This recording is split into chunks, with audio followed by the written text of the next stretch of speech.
Pandian stores சீரியலோட upcoming episode என்னென்னு பார்க்கலாம். பாண்டியன் வீட்டில் உள்ள எல்லாருக்கும் இங்கே அரசியை காணோன்ற விஷயம் தெரிய வருது. ஆனால் தான் பேரில் எந்த தப்பும் வரக்கூடாதுன்றதுக்காக சுகன்யாவும் அரசியை தேடுற மாதிரியே எல்லாரும் முன்னாடி நடிக்கிறாங்க. அந்த சமயம் கதிருக்கு ஞாபகம் வருது. இங்கே என் தங்கச்சி அரசி ஏதோ ஒரு விஷயத்தை என்கிட்ட சொல்லணும்னு வந்தா. ஆனால் என்ன, அம்மா கூப்பிட்ட உடனே அவள் பாட்டுக்கு போயிட்டா, உண்மையை சொல்லலை. அப்போ அந்த குமாரால் தான் அரசிக்கு ஏதாவது பிரச்சனை வந்திருக்கும். ஏற்கனவே கோயிலுக்கு போனப்போ கூட குமார் அந்த ஊருக்கே தேடி வந்தான்ல, பிரச்சனை செய்யணும்னு நினச்சான்ல. அப்போ கல்யாணம் நடக்கக்கூடாதுன்னு கண்டிப்பாக குமார் ஏதாவது செஞ்சுருப்பான் அப்படின்னு கதிர் புரிஞ்சுக்கிறாரு. குமார் வீட்டில் இருக்கானா இல்லையான்னு முதல்ல தெரிஞ்சுக்கணும் அப்படின்னு இங்கே செந்திலும் கதிரும் சொல்லும்போது உடனே சுகன்யா, நான் போய் பார்த்துட்டு வரேன் அப்படின்னு பதட்டமா முத்துவேலோட வீட்டுக்கு கிளம்பி போக, இங்கே அப்பத்தா சுகன்யாவை பார்த்த உடனே, என்னம்மா சுகன்யா, கல்யாண வேலைலாம் எப்படி நடந்துட்டுருக்கு? எனக்கும் என் பேத்தியோட கல்யாணத்துக்கு வரணும்னு ரொம்ப ஆசையாக இருக்குது. என்ன செய்ய, இவங்கள மீறி எப்படி வருதுன்னு தெரியலன்னு பேசிகிட்ருக்க. அந்த சமயம் முத்துவேல் வராங்க. உடனே இங்கே அப்பத்தா கிட்ட சொல்கிறாங்க, வேணும்னா போயிட்டு வாங்கம்மா, உங்களுக்கு எங்களை விட அந்த கோமதி தானே முக்கியம். 30 வருஷத்துக்கு முன்னாடி நம்ம குடும்பத்தை ஏமாற்றிட்டு போன கோமதி முக்கியம். எங்கள் பேச்சை நீங்கள் கேட்க மாட்டீங்க. இத்தனை வருஷமாக உங்களை பார்த்துக்கிறது நாங்கள். அதை எப்படி நீங்கள் கல்யாணத்துக்கு போவீங்கன்னு பார்க்குறேன். வேணும்னா நான் கூப்பிட்டு போகட்டுமான்னு கேட்க, எதுக்கு சக்திவேலு, நீ எதுக்கு என்ன அங்கே கூப்பிட்டு போகணும்? அப்படியே நான் விருப்பப்பட்டா நானே என் பேத்தி கல்யாணத்துக்கு போயிட்டு வருவேன். எல்லா உரிமையும் எனக்கு இருக்குதானே அப்படின்னு சொல்ல, உடனே எங்கள் சக்திவேலை பார்த்து இருக்கிற பிரச்சனை தெரியாமல் இவங்க 2 பேரும் என்னென்னமோ பேசிகிட்டு இருக்காங்க அப்படின்னு நினச்சிட்டு இருக்கும்போதே அப்பத்தான் அங்கே ரூம்குள்ளே போக நடந்ததை இங்கே வந்து சுகன்யா சொல்கிறாங்க. குமார் எங்கே அப்படின்னு கேட்க, குமார் ஃப்ரெண்டு வீட்டுக்கு போயிருப்பாமா அப்படின்னு சொல்லும்போது, இல்லை, நேற்று குமார் ஃபோன் பண்ணான். அரசியை நான் தான் குமார்கிட்ட பேச சொல்லி அனுப்பி வச்சேன். குமார் மூலமாக அரசிக்கு பிரச்சனை வந்திருக்கும்னு வீட்டில் உள்ள எல்லாருக்கும் தெரிஞ்சிருச்சு அப்படின்னு சொன்ன உடனே சக்திவேல் சிரிக்கிறாரு. நான் நினச்சேன், அதே மாதிரி நடக்குது. அப்போ என் பையன் அந்த அரசியை கூப்பிட்டு போயிட்டானா? கல்யாணம் பண்ணி கூப்பிட்டு வர போகிறான். பாண்டியன் வீட்டில் உள்ளவங்க கல்யாணத்துக்காக வந்த சொந்தக்காரங்க முன்னாடி அவமானப்பட்டு நிற்க போகிறாங்க, அப்படிதானே அப்படின்னு சொல்ல, நீங்கள் எல்லாத்தையும் சந்தோஷமாக நினைக்கிறீங்க. ஆனால் வீட்டில் உள்ளவங்க அரசியை தேட ஆரம்பிச்சிட்டாங்க. குமாரால் தான் பிரச்சனை வந்திருக்குன்னு கண்டுபிடிச்சிட்டாங்க. உண்மை தெரிஞ்சது என்ன மட்டும் இல்லை, குமாரையும் சும்மா விட மாட்டாங்க. அரசி எங்கே இருக்கான்னு தெரியாமல் கல்யாணம் முடியறதுக்கு முன்னாடியே மாப்பிள்ளை வீட்டுக்காரங்க சொந்தக்காரங்கன்னு எல்லாரும் முன்னாடியும் கேட்குற கேள்விக்கு பதில் சொல்ல முடியாமல் கோமதி பாண்டியன்னு எல்லாரும் தலை குனிஞ்சு நிற்கணும். நீங்கள் முதல்ல இந்த விஷயத்த நம்ம குமார்கிட்ட சொல்லுங்கள். அதை சொல்லிட்டு போகிறதுக்காக தான் வந்தேன், நான் கிளம்புறேன் அப்படின்னு சொல்லிட்டு ரொம்ப நேரம் இருந்தால் வசமாக மாட்டிப்போன்னு நினச்சிட்டு பாண்டியனோட வீட்டுக்கு மறுபடியும் கிளம்பி போகிறாங்க.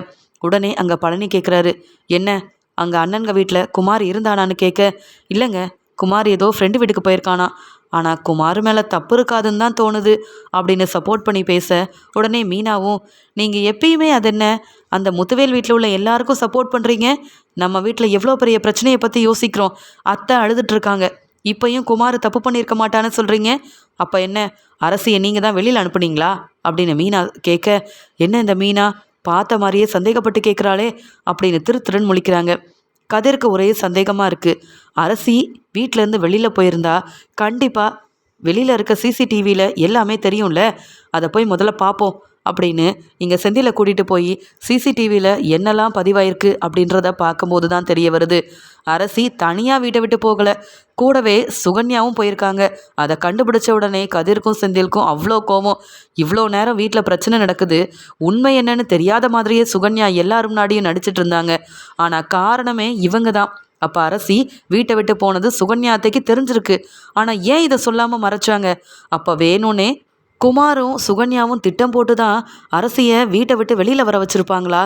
இது தெரியாமல் இந்த சுகன்யாவை ரொம்ப நம்பிட்டோமே அப்படின்னு சொல்லிட்டு கதிர் இங்கே செந்தில்கிட்ட, அண்ணன் பார்த்தீங்களா என்ன நடந்திருக்குன்னு? இப்போ கூட வீட்டில் உள்ள அம்மா அப்பான்னு எல்லாரும் கண்கலங்கி நிற்கிறத பார்த்து இந்த சுகன்யா சந்தோஷப்பட்டிருப்பாங்க. இப்போ கூட இந்த குமாருக்கு சப்போர்ட் பண்ணும்போது எனக்கு அவங்க மேலே ரொம்ப சந்தேகம் வந்தது. இதுக்கு மேலேயும் சும்மா இருக்கக்கூடாது. இந்த சுகன்யாவை விசாரித்தா கதிர் எங்கே இருக்கான்னு தெரிய வந்துடும். இனியும் நம்ம பொறுமையாக இருந்தால் அவ்வளவுதான். நம்ம தங்கச்சியை இங்கே கூப்பிட்டு வரணும், கல்யாணத்தை அப்பா நினச்ச மாதிரியே நடத்தி வைக்கணும். அப்போ தான் இந்த சுகன்யா குமார் சக்திவேலுன்னு 3 பேருக்கும் சரியான பாடம் புகட்ட முடியும். முதல்ல அரசியை கண்டுபிடிச்சிட்டு அப்புறமா இவங்களுக்கெல்லாம் பாடம் புகட்டலாம் அப்படின்னு சொல்லிட்டு கதிரும் செந்திலும் அங்கே வந்து உண்மை எல்லாத்தையும் சொல்கிறாங்க. அப்பா, எனக்கு உண்மை தெரிஞ்சிருச்சுப்பா அப்படின்னு சொல்ல உடனே இங்கே கோமதியும் என்ன உண்மை தெரிஞ்சது, அரசி எங்கே போனா, குமாரால் தான் மறுபடியும் பிரச்சனை வந்துருச்சா அப்படின்னு அழுதுகிட்டே கேட்க உடனே செந்திலும் ஆமாம்மா, குமாரை பார்க்க தான் அரசி போயிருக்கா. ஆனால் அரசியாக போகலை, போக வச்சிருக்காங்க. எல்லாத்துக்கும் காரணம் இங்கே நிற்கிற சுகன்யா தான் அப்படின்னு சுகன்யாவை பார்த்து சொல்ல இல்லை இல்லை, எனக்கு ஒன்றும் தெரியாது, என்னென்னமோ பேசுகிறீங்க. குமாரி என் அக்கா பையன்தான். அதுக்காக அரசிக்கு கல்யாணம் வைக்கும்போது நானே அரசியை வீட்டை விட்டு வெளியில் போக சொல்வேனா? அரசி ஆசைப்பட்டது குமாரை தானே. 2 பேரும் விரும்பினது உங்களுக்கு தெரியாதா? அதான் கல்யாணம் பிடிக்காம குமார் கூட போயிட்டா போல.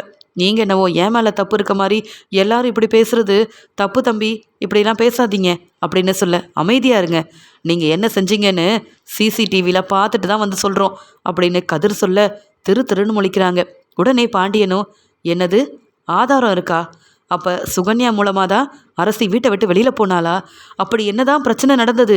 எதுக்கு சுகன்யா நீ வந்து அரசியை வெளியில் அனுப்புன அப்படின்னு கேட்க உடனே பழனியும் சுகன்யா என்னென்னவோ செஞ்ச, எவ்வளவோ என்னை அவமானப்படுத்தினேன், தலைகுனிய வச்ச, பொறுமையாக இருந்தேன். ஆனால் என் மச்சான் அக்கான்னு இவங்கெல்லாம் தலை குனிஞ்சாங்க, அவ்வளவுதான். பார்த்துட்டு சும்மா இருக்க மாட்டேன். இவ்வளோ பெரிய பிரச்சனை வந்திருக்கு, அதுக்கு காரணம் அப்போ நீதானா? அந்த குமாருக்கு உதவி செய்ய அரசியை ஏமாற்றி வீட்டை விட்டே வெளியில் அனுப்புனியா அப்படின்னு கேட்க இல்லைங்க, நான் எதுக்குங்க அப்படி செய்யணும்னு மறுபடியும் பொய் சொன்ன உடனே எல்லாரும் முன்னாடியும் பழனி சுகன்யாவை பலார்னு வெளுத்து வாங்குறாரு. பதில் பேச முடியாமல் அழுதுகிட்டே நிற்கிறாங்க சுகன்யா. உடனே மீனா சொல்கிறாங்க ஏற்கனவே வீட்டில் என்னெல்லாம் நடந்ததுன்னு தெரியுமா மாமா? சுகன்யாவால் தான் அரசி காலேஜுக்கு போகும்போது கதிர் அரசியை பார்க்க வந்தான். வீட்டில் அரசி அழுதுட்டு இருக்கும்போது அப்பப்போ இந்த குமாரை பற்றி நல்ல விதமாக சொல்லி குமாருக்கு அரசியை கல்யாணம் பண்ணி வைக்கணுன்றது தான் இந்த சுகன்யாவோட எண்ணமே. அதை புரிஞ்சுக்கிட்டு தான் நான் எத்தனையோ முறை சுகன்யா கிட்ட சொன்னேன். ஆனால் என்ன எதுலையாவது மாட்டி விட்டுட்டு அமைதியாக இருந்தாங்க. இப்போ புரியுதா இந்த சுகன்யா யாருன்னு, எப்படிப்பட்டவங்கன்னு தெரிஞ்சுக்கிட்டீங்களா? அரசிக்கு பிரச்சனைனா அது குமாரால் மட்டும் இல்லை, இந்த சுகன்யாவாலையும் தான் வரும். கண்டிப்பாக சுகன்யாவுக்கு அரசி எங்கே இருக்கான்றது உண்மையெல்லாம் தெரியும். இவங்களை வெளுத்து வாங்கி போலீஸை வர வைங்க, அப்போ உண்மையை சொல்லுவாங்கல்ல அப்படின்னு மீனா சொல்ல பயந்து போயிடுறாங்க. இந்த குமாருக்கு சப்போர்ட் பண்ணி உதவி செஞ்சால் போலீஸ் வந்து நம்மளை அவமானப்படுத்திட்டாங்கன்னா நம்ம குடும்பத்தில் உள்ளவங்கள தலை குனிஞ்சு நிற்கணும் அப்படின்னு சொல்லிட்டு வேண்டாம் மீனா, போலீஸ் எல்லாம் வர வைக்க வேண்டாம், நான் உண்மையை சொல்லிடுறேன். இதுக்கு மேலேயும் உண்மையை மறைச்சி ஒரு பிரயோஜனமும் இல்லை. அந்த குமாருக்கு உதவி செஞ்சு நான் தான் இப்போ வசமாக மாட்டிக்கிட்டேன் அப்படின்னு அழுதுகிட்டே வேற வழி இல்லாமல் எல்லாரும் முன்னாடியும் உண்மையை சொல்ல ஆரம்பிக்கிறாங்க சுகன்யா. எல்லாரும் மன்னிச்சிருங்க, குமார் மேலே தான் உங்களுக்கு சந்தேகம் வரும்னு நினச்சேன். ஆனால் இப்படி ஆதாரத்தோட நான் செஞ்சதை கண்டுபிடிப்பீங்கன்னு எதிர்பார்க்கல. நான் தான் இங்கே அரசியை வீட்டை விட்டு வெளியில் அனுப்புனேன். குமார் எனக்கு மட்டும் இல்லை, அரசிக்கும் அப்பப்போ ஃபோன் பண்ணிக்கிட்டே இருந்தான்.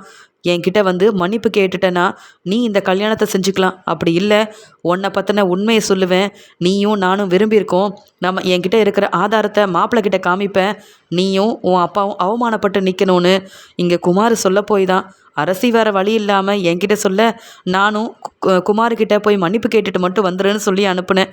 மற்றபடி எனக்கு வேறு எதுவும் தெரியாதுன்னு சொல்ல உடனே இங்கே கோமதியும் பலார்னு வெளுத்து வாங்குறாங்க. அதெல்லாம் சரிதான், இவ்வளோ நடந்திருக்கு, இந்த வீட்டோட மருமக தானே நீ, அப்போ நீ எங்ககிட்ட தானே சொல்லியிருக்கணும். உனக்கு குமாரோட வாழ்க்கை முக்கியம், நாங்கள் எல்லாரும் அவமானப்பட்டு நிற்கணும், அதுக்காக தான் பழனியை கல்யாணம் பண்ணிட்டீங்க வந்தியா? உன்னை கல்யாணம் பண்ணிட்டு பழனி எவ்வளோ கஷ்டப்படுறானோ தெரியல. நீ எல்லாம் ஒரு ஆளுன்னு உனக்கு நாங்கள் சப்போர்ட் பண்ணோம் பத்தியா? எங்களை சொல்லணும். சொல்லு, என் பொண்ணு இப்போ எங்கே இருக்கா? குமார் அரசியை எங்கே வச்சுருக்கான் சொல்லு அப்படின்னு கேட்க உடனே அழுதுகிட்டே அவமானப்பட்டு நிற்கிற சுகன்யா வேற வழி இல்லாமல் எல்லார் முன்னாடியும் குமாரோட திட்டம் என்ன, அரசியை எங்கே கூப்பிட்டு போகிறதா சுகன்யா கிட்ட சொன்னாங்க அப்படின்ற எல்லா உண்மையவும் சொல்லிடுறாங்க. சொன்னது மட்டும் இல்லாமல் என்னை இதோட விட்டுருங்க, போலீஸில் மாட்டி விட்டுறாதீங்க, நான் அந்த குமாருக்கு உதவி செய்யவும் மாட்டேன், அந்த வீட்டு பக்கமே போக மாட்டேன், நல்ல மருமகளா இங்கேயே உங்கள் விருப்பம் இப்படியே நான் இருந்துக்கிறேன் அப்படின்னு சொல்ல உடனே பாண்டியன் சொல்கிறாங்க இந்த கல்யாணத்துக்கு வந்தவங்க எல்லாரும் என்னென்னவோ பேசினாங்க, கோமதி அவ்வளோ அழுதா. ஏன் இந்த அரசி குமாரை விரும்பினது உண்மைதானா? அதனால தான் கல்யாணம் வேண்டான்னு உங்கள் பொண்ணு கிளம்பி போயிட்டா போலன்னு பேசினப்ப கூட நீ அமைதியாக தானே இருந்த, நடந்ததை முன்னாடியே சொல்லியிருக்கலாம்ல.